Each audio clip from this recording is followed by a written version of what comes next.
Before you scroll away, let me tell you something important. My name is Harold, and this is my wife Denise. We've been married for 60 years, and we almost didn't make it. Not once, but many times. People look at us now and assume it was easy, that we figured marriage out early. We didn't. We made mistakes that cost us years of closeness, years we can never get back.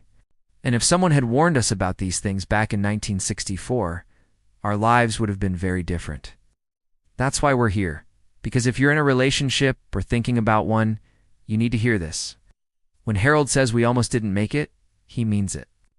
There were years when I honestly wasn't sure we'd reach the next anniversary. We loved each other, I believe that, but love alone wasn't enough. We were slowly damaging our marriage without realizing it.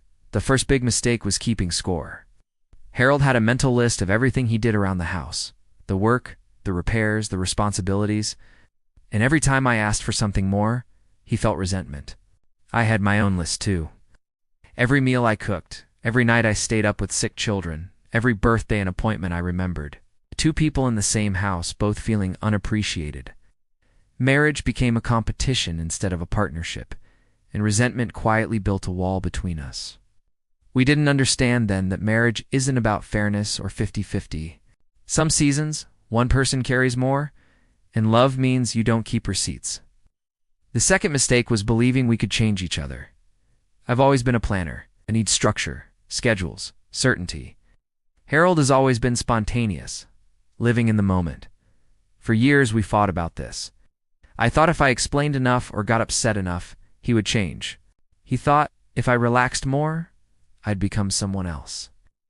All we were really doing was telling each other, you're not enough the way you are. What we eventually learned was that our differences weren't flaws. They were just different ways of moving through the world. And once we stopped fighting them, they actually made us stronger. The third mistake was staying silent about small hurts until they exploded. I avoided conflict because I didn't want to fight. I told myself things weren't worth bringing up. But unspoken pain doesn't disappear. It piles up. One day I exploded over something small, something meaningless. Harold was confused because it never was about that one thing. It was about months of feeling unheard.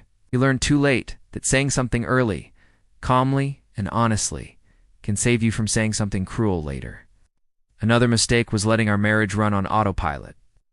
After many years, we stopped dating each other. Conversations became about bills, schedules, and responsibilities. We didn't stop loving each other, but we stopped nurturing that love. It happened slowly, which made it dangerous. Comfort turned into complacency. Watching friends divorce after decades together scared us, because they said they were fine, just not connected anymore. That fear woke us up. We started eating together, walking together, asking real questions again, and choosing intentional time even when life was busy. The final mistake was forgetting that we were on the same team. Arguments became battles. Winning mattered more than understanding. But life has a way of reminding you what truly matters. When our son went through a very hard time, we had to work together. We had different opinions, but the same goal. That's when we remembered we weren't enemies. We were partners. When you see your marriage that way, arguments change. You stop trying to hurt each other and start trying to solve things together. We're not perfect, even now. After 60 years, we still make mistakes. We still get frustrated.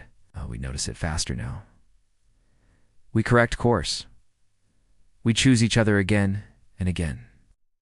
If I could go back and tell my younger self anything, it would be this. Stop keeping score except who your partner is. Speak the hard things early, never stop dating each other, and always remember you're on the same team. We won't be here forever, but while we are, we want to pass on what we've learned. If this meant something to you, stay with us, ask your questions, and let us help you avoid the pain we barely survived.